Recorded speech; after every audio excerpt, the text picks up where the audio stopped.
Preparing CV. So the academic CV is different from the so-called resume we submit for industrial or corporate jobs.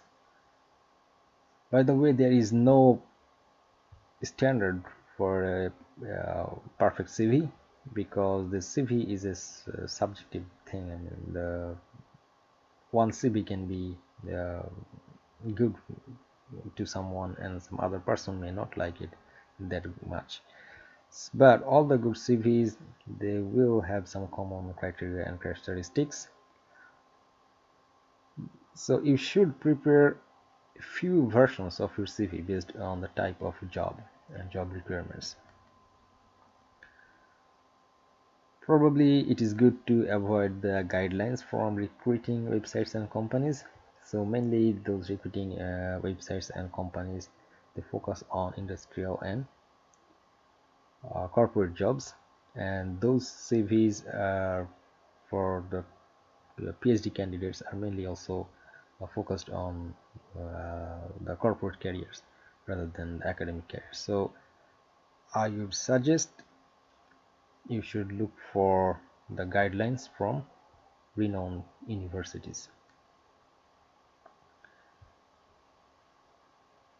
In your CV, include information about 5 referees.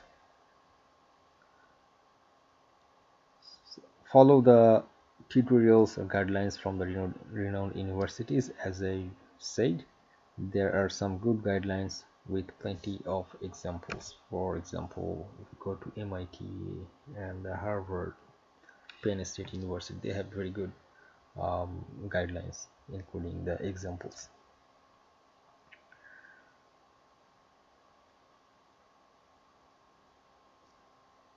Important notes on preparing CV: do not include doctor or PhD, those titles, with your name if you are not graduated yet.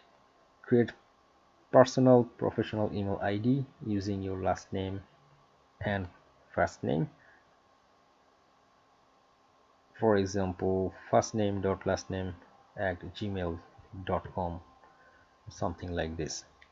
Include both personal and official email IDs in your CV. Do not repeat information. Include the paper information, those are submitted or will be submitted soon. So you must include the papers we have submitted in conference and journals. Also, if you're working on some papers that will be submitted soon, you can list those names as well. Send your CV to your supervisor and senior professors and request them to send feedback to you. Based on their feedback, you rework on your CV and polish.